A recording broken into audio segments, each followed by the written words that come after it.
para abordar o tema somatização e pânico. Bom, aos meus novos amigos aqui de Maceió, muito bom dia para vocês.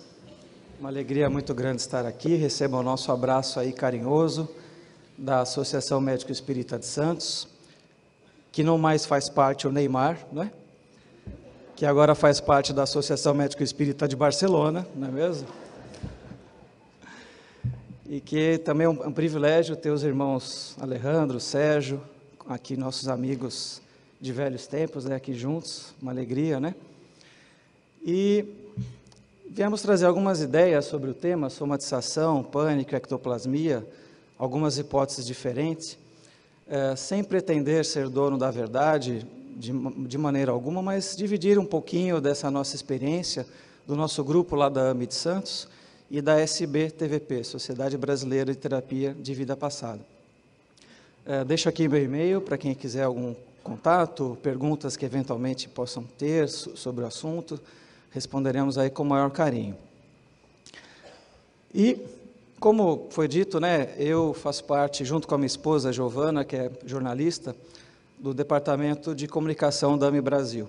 E a própria AMI Brasil, fundada em 95, pois já haviam outras AMIs, São Paulo, Minas, Espírito Santo, enfim, foi dada uma ordem superior do Dr. Bezerra de Menezes, que é o nosso patrono, para a fundação da AMI Brasil, né?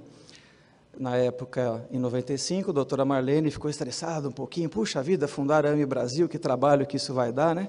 E o recado que foi dado foi exatamente esse: fique tranquila, porque chegarão outros amigos, velhos amigos, digamos assim, e hoje nós somos 54 AMIs, praticamente em todo o nosso país, graças a Deus. Acho que só falta no Acre e em Roraima, se eu não estou enganado.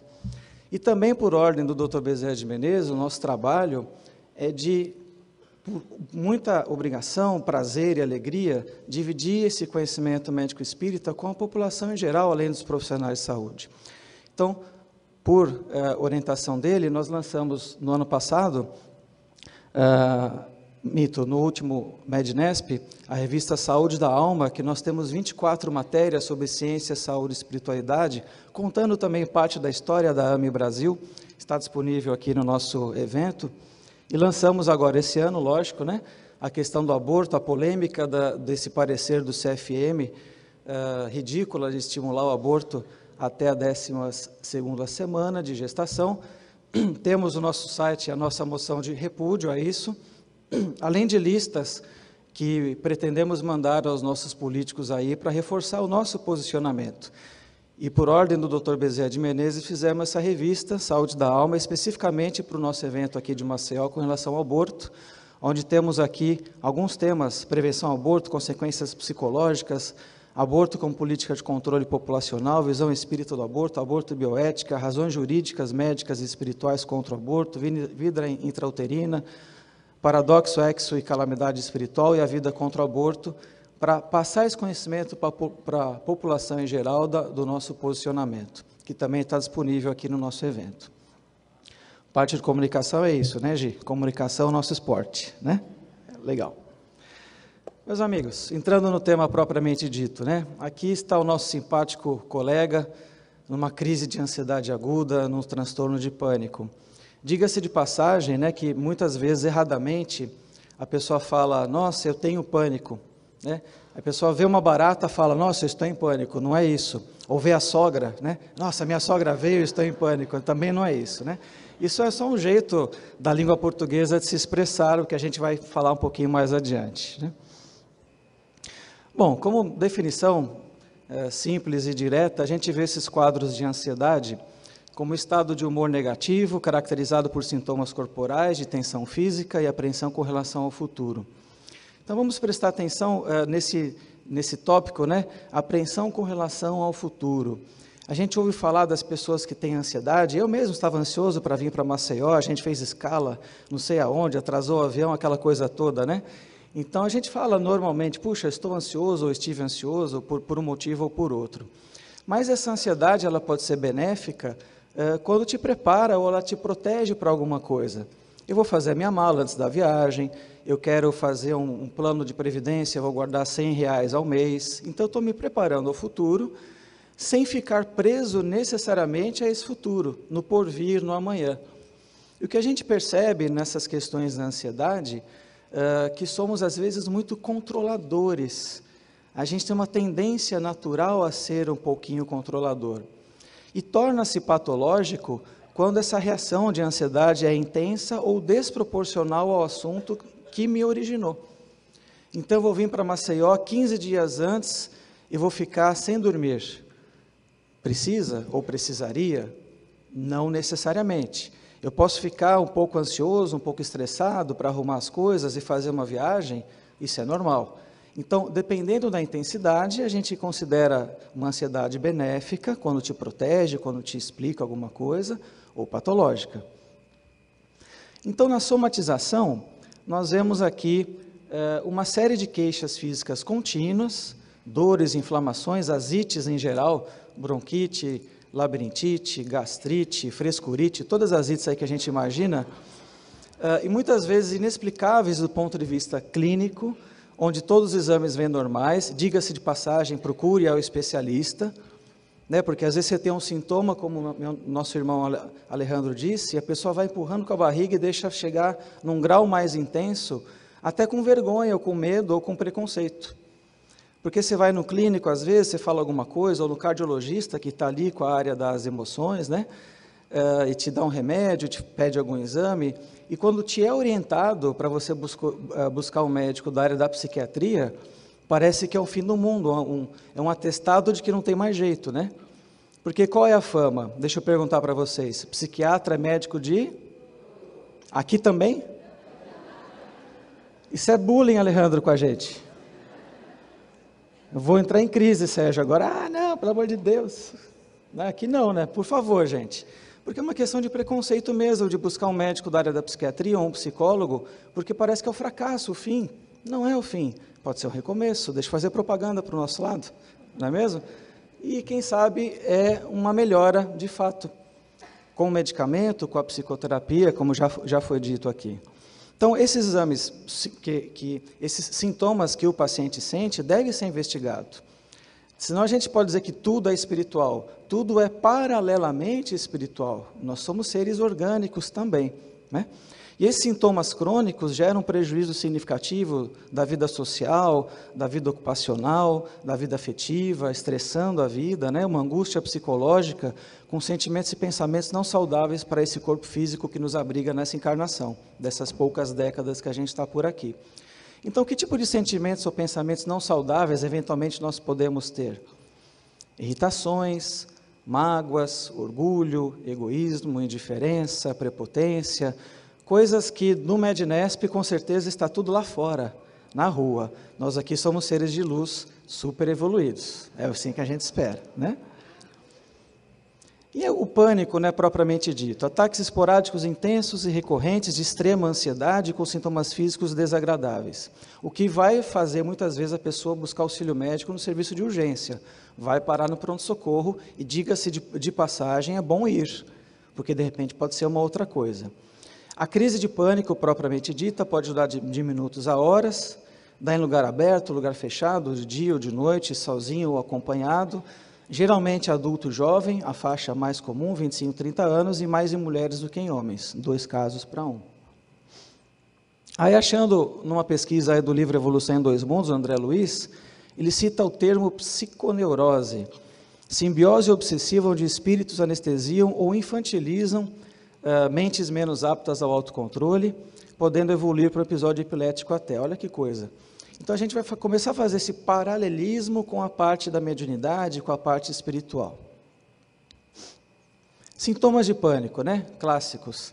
Taquicardia, sudorese, náusea, vômito, alteração de pressão arterial para mais ou para menos, palidez ou vermelhidão, tontura, formigamento, arrepios, dor aguda no peito, muito importante isso, na cabeça, ou até em outra parte, mas na região do tórax principalmente, um medo incontrolável, sem um motivo que justifique, e principalmente uma sensação de morte iminente. As pessoas falam muito isso, parece que eu vou morrer. Então, se parece, vá buscar ajuda, vai no pronto-socorro, não fique esperando piorar, porque de repente pode ser outra coisa. Mas gera também no paciente um constrangimento muito forte. Aí você fala, caramba, de novo, né?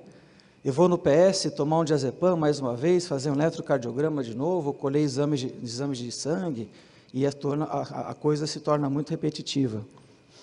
Temos que fazer diagnóstico diferencial com o próprio infarto, a dor no peito, como foi dito, mas outras coisas como hipertireoidismo, TPM, tensão pré-menstrual, também conhecido como tô pra matar.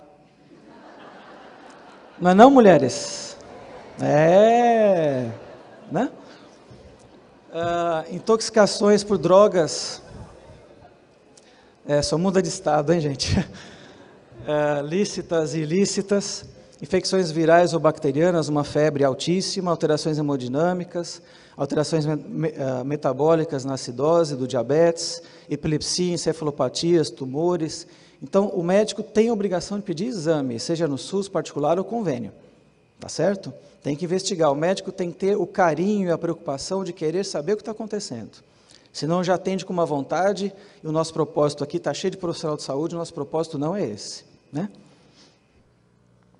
Bom, a gente vê aqui, no nosso cérebrozinho, algumas regiões, né, relacionadas com medo em cadeia, né?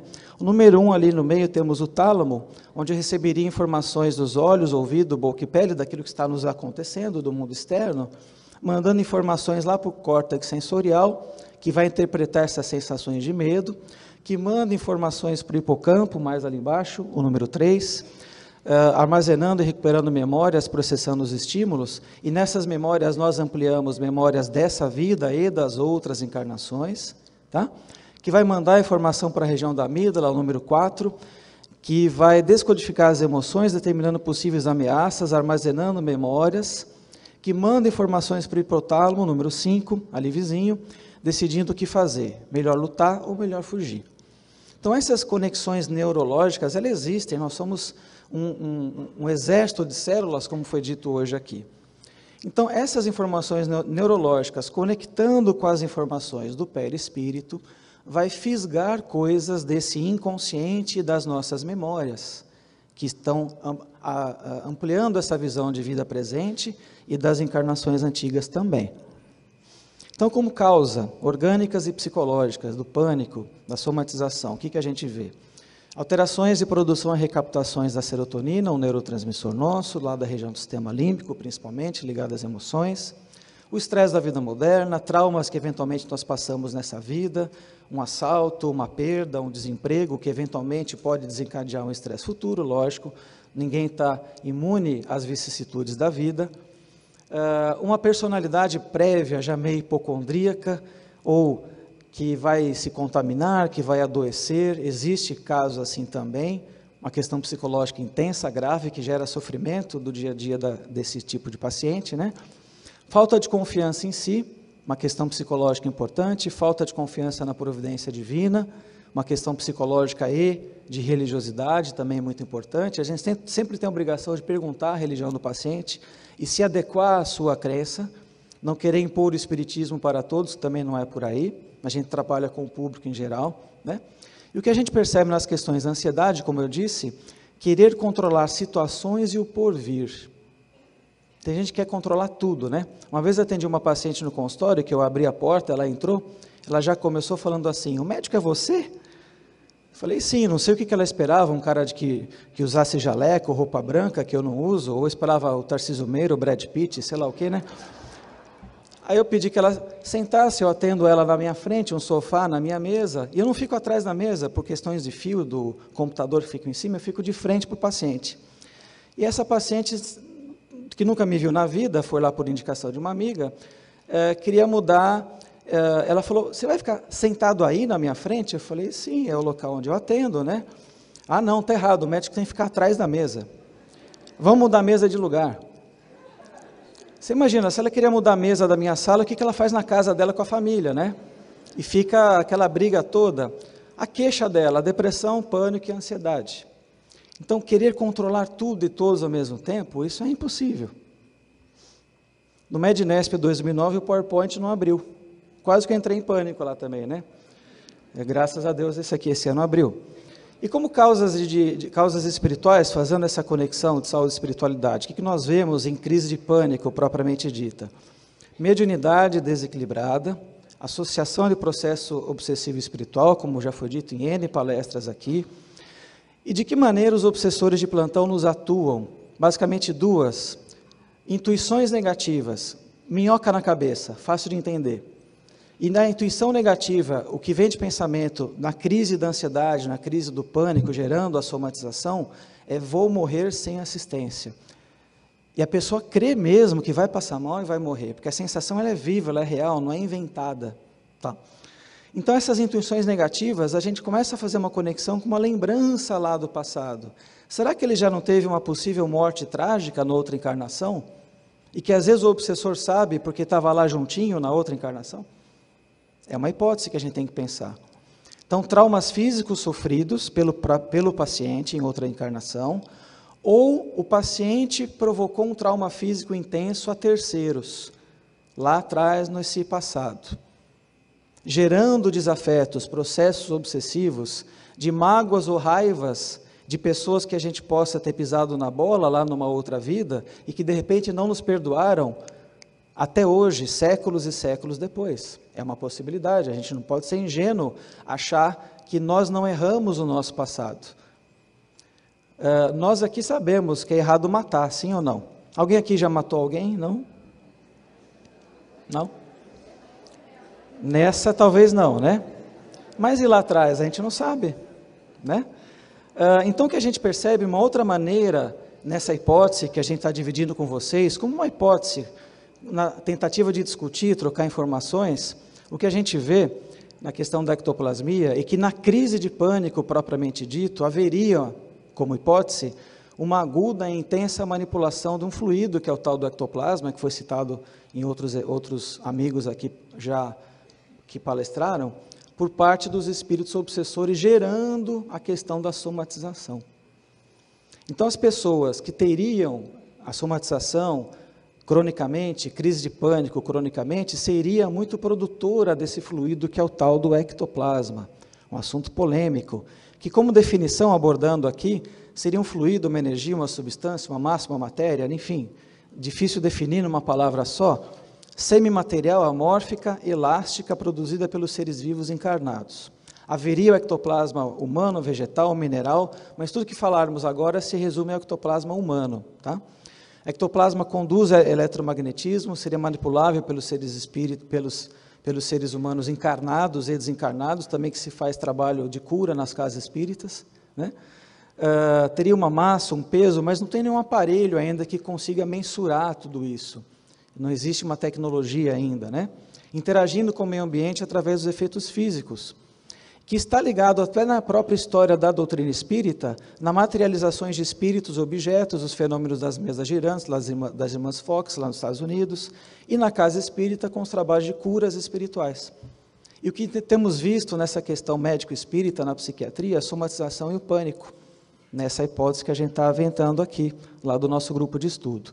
Vários pesquisadores, não sou eu que estou falando dessa novidade, a turma aqui já veio pesquisar bastante com relação a isso, William Crookes, o Crawford, Charles Richer, criador do termo ectoplasma, fundador do termo metapsíquica, o próprio Kardec e o Chico, obviamente, falando disso. E vamos ver, passar rapidinho algumas fotos, só para a gente ter uma ideia. Aqui está o Chico Xavier mais mocinho, né, do lado esquerdo ali, o médium sentado com as mãos juntas, e atrás ali o espírito da irmã Josefa se materializando. O que sai da boca do médium ali no caso, parece um algodão, seria o tal do ectoplasma. Isso foi fotografado em sessão de materialização. Diga-se de passagem, as sessões de materializações atualmente não acontecem mais. Isso é no começo do século XX, tá? Onde os espíritos tinham que, entre aspas, provar que existiam. A fase do circo, digamos assim. Agora estamos na fase do estudo e da pesquisa. Outras fotinhos aqui, passando rápido. O que sai da boca da médium parece um pano branco, é o ectoplasma, sessões de materializações. Aqui o médium Peixotinho da cidade de Macaé, do estado do Rio de Janeiro. Aqui, depois de uma sessão de materialização, foi colocado um pouco de parafina para deixar o molde daquele espírito que se materializou. Mãos, pés, flores, objetos em gerais, né? Outras características do ectoplasma, seria inodor, né, não tem cheiro, mais frio, úmido, expansível, por isso que dá para fazer tratamento espiritual à distância, as pessoas não precisam estar na casa espírita necessariamente. Seria fotossensível, o ectoplasma trabalha melhor e a equipe espiritual a baixa luz, tanto é que na sala de passe sempre tem uma luzinha verde ou azul, todo mundo já reparou isso, né? Obediente à ação mental, então manipulável pelos seres humanos, encarnados e desencarnados, penetra qualquer matéria presente na natureza, e no nosso caso aqui, do nosso corpo físico, de origem alimentar. Como todo mundo come, né? Obviamente ninguém vive de luz, a gente produz naturalmente o ectoplasma, que ajudaria o nosso corpo físico na fisiologia a ter o seu funcionamento também normal. E a grande indústria química do nosso corpo é o fígado, onde ele seria mais intensamente produzido. Aqui a imagem de uma célula, e seria mais produzido nas mitocôndrias, que é aquela organela amarelinha que tem embaixo e em cima também uma. Tá? As mitocôndrias, então, produzindo a maior parte da energia do nosso corpo, né? Consumindo oxigênio, metabolizando a glicose em gás carbônico, a água ia ser energia, que numa hipótese, numa via, seria mais ou menos assim. Então, nós nos alimentamos, aqui resumidamente escrito glicose, que entraria para o nosso sistema digestivo, parando lá no fígado, passando pela mitocôndria, haveria duas vias de produção dessa energia. Ou a gente produziria o ATP, a adenosina trifosfato, numa via normal da fisiologia do nosso corpo humano, ou a via ectoplásmica, geralmente quando a gente tem mais deficiência de sais minerais, ou a gente ingere alguns produtos tóxicos da nossa alimentação, ou remédios, enfim, ou teríamos algumas deficiências do complexo B. Tudo isso numa hipótese. Tá?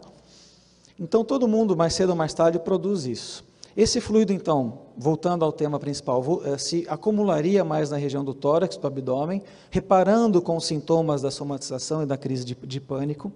Esse fluido seria eliminado naturalmente pela nossa respiração, junto com o gás carbônico, saindo pelos orifícios do nosso corpo, todos eles, e quando não doado, quando não eliminado, seria, nessa hipótese, então, correlacionado com sintomas físicos, somatização, asites. Mas antes de achar que é ectoplasmia, tem que ir no especialista. Senão vai dizer que alguém disse no Mednesp isso e não vai no especialista tratar. Tem que ir no profissional especialista, sim. O ectoplasma teria ligação direta com o mental, como disse o Alejandro aqui, né? A renovação do cultivar de sentimentos mais nobres. Isso também nos favoreceria a separação do obsessor de plantão e o funcionamento da fisiologia normal das nossas células, produzindo até menos ectoplasma. E tem uma questão no temperamento que é muito importante. O que a gente percebe é assim, todos nós passamos por contrariedades. Deixa eu perguntar uma coisinha para vocês aqui. Pesquisa do Ibope, Maceió, 2013. Vamos lá. Levanta a mão quem gosta de chocolate. Eu levanto as duas, eu sou chocolatra. Né, Rodrigo? Você já sabe o que eu vou falar agora, né? Quem gosta de pipoca com guaraná no cinema? Eu, todo mundo. Levanta a mão quem gosta de ser contrariado. Ninguém gosta, nem eu. Porque é uma tendência natural humana a gente querer as coisas mais do nosso jeito. Mas são essas contrariedades que eventualmente faz baixar o padrão vibratório da gente. Quando alguém pisa no nosso calo, quando um carro nos fecha no trânsito, você fala, vai com Deus, querido, não é mesmo? E são essas brechinhas que eventualmente nós, sem querer, querendo, como fala o Chaves, nós damos para abrir um espaço para essas interferências negativas no nosso pensamento, principalmente no pensamento. Então, o que temos visto na prática do consultório, no plantão, no pronto-socorro, que as pessoas que teriam a somatização e o pânico, teriam uma certa mediunidade para a cura. Então, a orientação é dar passe, principalmente. Amanhã vai ter fila no centro aqui. Então, o que a gente vê no pânico? O que vemos de características principais do nosso passado, das outras encarnações de fato, é que, de repente, a gente abusou, muito, da questão do orgulho e do egoísmo. Então, o que a vida faz com esse orgulho e egoísmo, se nós ainda temos ressonâncias desses traços da nossa personalidade na vida presente? A vida fala, gente, não vai ser sempre como nós queremos, menos, não é? E o recrudescimento desse caráter, quando a gente passa uma contrariedade, uma frustração, que todo mundo já passou, está passando ou vai passar, A gente não tolera essa sensação de fracasso. O orgulho fica ferido, gera frustração. E a tristeza vem, de alguma maneira. Só que está atrás da tristeza, geralmente, é irritação, é raiva. Mas as pessoas falam o que na média? Eu não sinto raiva, eu sinto mágoa. E eu falo que a mágoa é uma má água. Fazendo um trocadilho com a língua portuguesa, se somos 75% do nosso corpo composto de água, nós estamos criando um lodo dentro de nós mesmos. E o que é a mágoa, se não uma raiva light, baixas calorias? Está ali, né? É gêmea. E essa raiva aproxima o obsessor de plantão pelo desejo de vingança lá do seu passado, de situações mal resolvidas que ainda trazemos.